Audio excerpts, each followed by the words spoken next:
a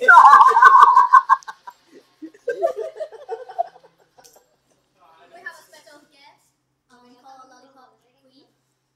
Hi. And here with Hello guys, it's Kirulin. What up guys, it's your guy, Big Boss. Here, greetings from the King of the Idiots, Hassix. So in today's podcast, today's episode 2 from a big series that so escúchenme.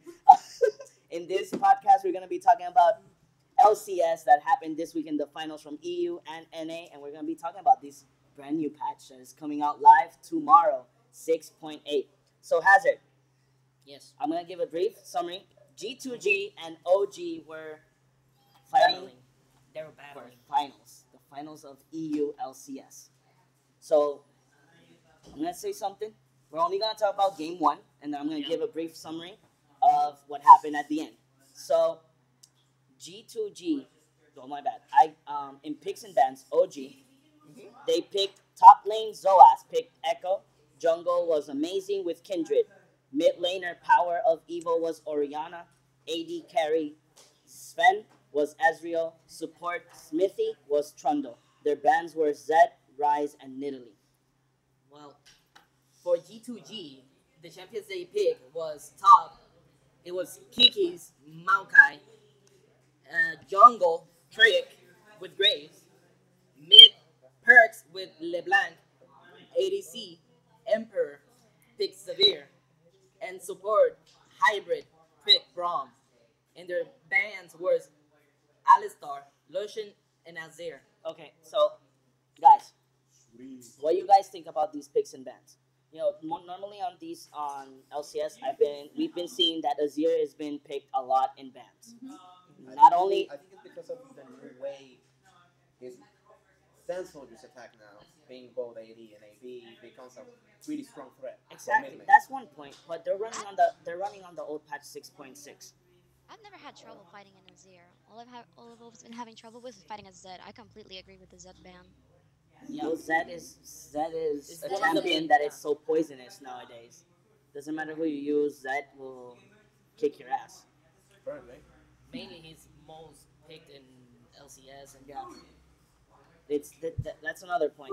So, on picks and bans, I think that they did good. But this is what happened. G2G wins 3-1. OG didn't do slack on EU LCS. OG counterpicked on all games, but G2G always conquered the rift on all games. I actually got scared when I saw the score. I was like, No, to tell you this, G2G on game 1, they got first Baron. They got control of all the dragons, but there was a catch. All team fights, they were losing it. OG lost. That was only on game 1. Now, game 1, game 2 was Origin.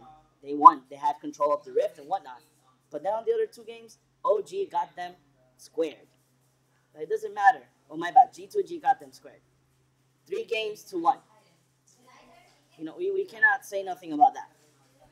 More clear about that, we can't do it. So, OG We- tried to fight back, but in the end, 3-2. Got the rift. G2G. Oh, and one fun fact. This is a fun fact of G2G. You guys haven't heard? G2G is a rookie team.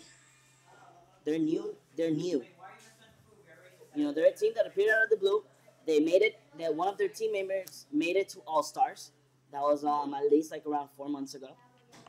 You know, exactly. And then the funny part is that they're a rookie team. You know, it's a team that appeared out of nowhere.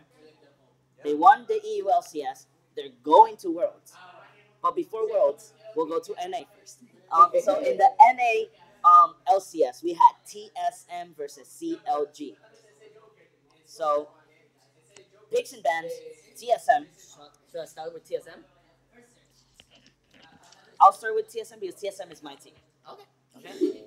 We got Yellow Star on the top lane with Papi Graves. No, my bad, with Papi Gragas. Graves was on the other team. Hell yeah. Big confusion there. Yeah, there's big confusion. Then we got, some of their names are so hard to pronounce, but whatever. The mid laner got Corky. Double Lift got, the AD carry got Callista. Huntizers, the support got Braum. Seven Screaming got the jungler got Nidalee. Their bans were Soraka, Rise, and Bard. And Oh, thank and God. for CLG, Thank God. Darshan. I completely butchered that name. Darshan got top with Poppy. Huey got mid with Echo. Stixay, ADC with Caitlyn. Afrom, Afromo got support with Morgana. And Smeety got jungle with Kindred. And her picks and bands was Zed, Azir, and Malachi.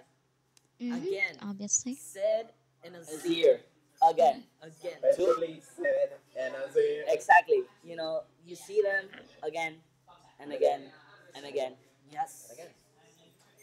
It's sad. We need more bands. Yeah. If you guys see this, the sad part is that the picks and bans are the same. They haven't changed. They are the same champions, same meta. Nothing has changed in LCS. Not yet. Because Yeah. you can never know. Now, Yeah. Hard to break the when meta. patch 6.9 comes in, the meta will change now. Probably yes. So in this game, TSM lost.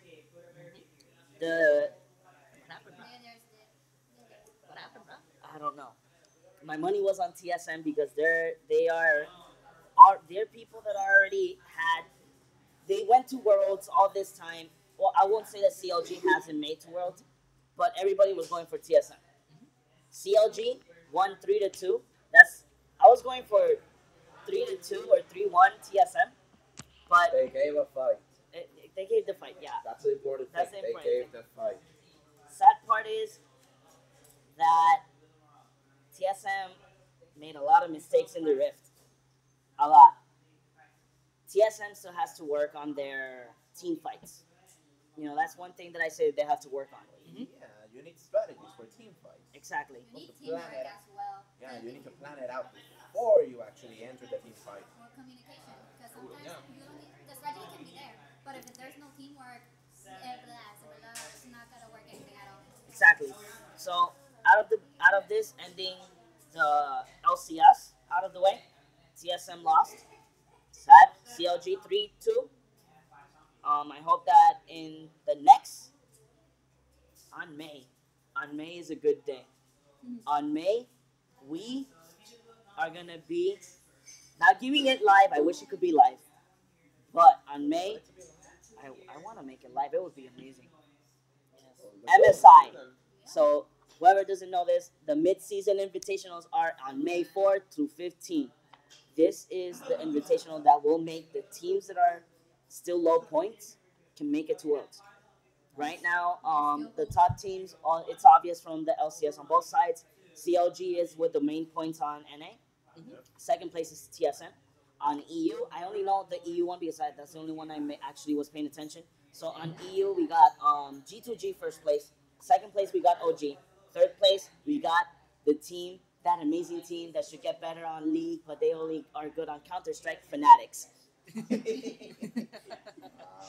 Even though I love Fanatics, they have, from what they were to now, they have their own clothing brand, their own computer brand. They sell mouse pads, keyboards now. I think I actually saw a mug once. They have everything. They're a brand. Let's just put it that way. But I really do hope that Fanatics gets better. Fanatics actually is a really good team that I have big hopes on. But we're going to be guys from the ones that hear our podcast through the YouTube channel Idiots of the Rift. We're going to be, reporting MSI through Twitter and the Facebook. And our Facebook, Idiots of the Rift. You can find us in Idiots of the Rift everywhere. You can find everything about MSI on Facebook, Twitter, and YouTube when we do the podcast. The good thing is, Give us a follow. We'll follow back. then now we're going to the important part that we never expected this. Nope. The new patch is coming out tomorrow. Patch 6.8. Yeah. Patch 6.8 is coming, but we got a special guest on this patch, Yes. and we're gonna call him Fabio. Fabio. Rated R He-Man. So we're gonna leave Tarek to our main man, Kinwa Lin, because he's the one that's been following him since the start till the end with the new rework. Kicking it in, brah. Well, as you guys know, if you guys did check out the Champion Spotlight that League made, Tarek's rework has been pretty much amazing. Although his taunting, I'm gonna be honest, it looks sort of JoJo-like. All the posing, too much posing. That moment when you realize that it is part of it. Well, okay, Lollipop, I know it's a part of it. I'm just saying. No, just saying. Okay. But from what I understood from the video, his passive lets him attack quick twice, and it doubles his AP.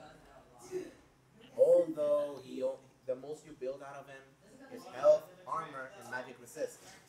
Correct me if I'm wrong, by the way. That's like a useful thing for when you want to go Tarek top lane. Things you need. No, his passive. The thing that you can attack Oh twice. yeah. Sure. Let's just put it this way: Tarek is gonna be the new Callista Thresh combo. Yes. Yeah. Yes. His Q is called Starlight, I think. Whee! Hey! Whoa! That's a reference right there. If he dances like JoJo, he shines like Sailor Moon. Oh. You gotta go point. Oh. Wow. Gotta go point there. But okay, Starlight gives out a healing ELOE area. If you are within the area, you take the minimum, and the further you are from Tarek himself, the bigger the health is.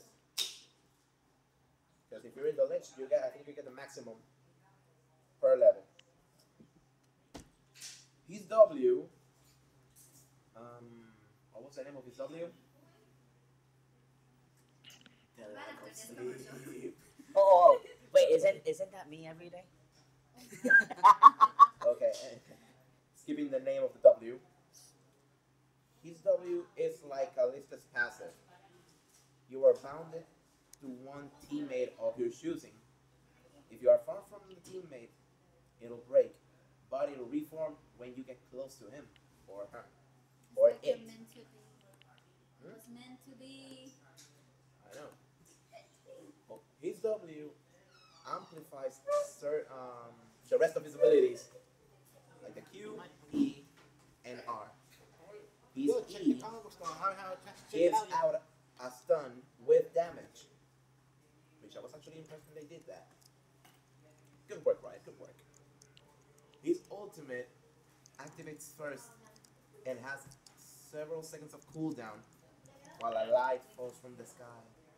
And it gives you immune to damage. The only thing is you can't block out the stuns. In short terms, it's a Bard ult. Yes. Yeah. Goddamn stuns. Hey, What? you said the G. But his W actually makes it a lot better.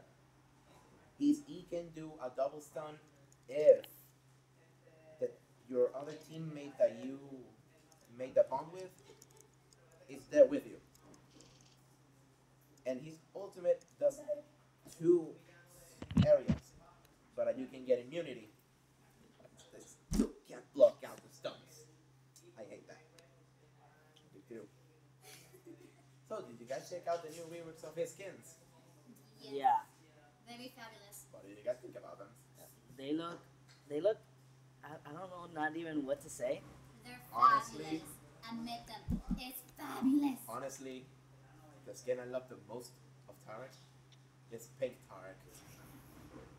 I'll be honest, he looks sexy as fuck. Oh my.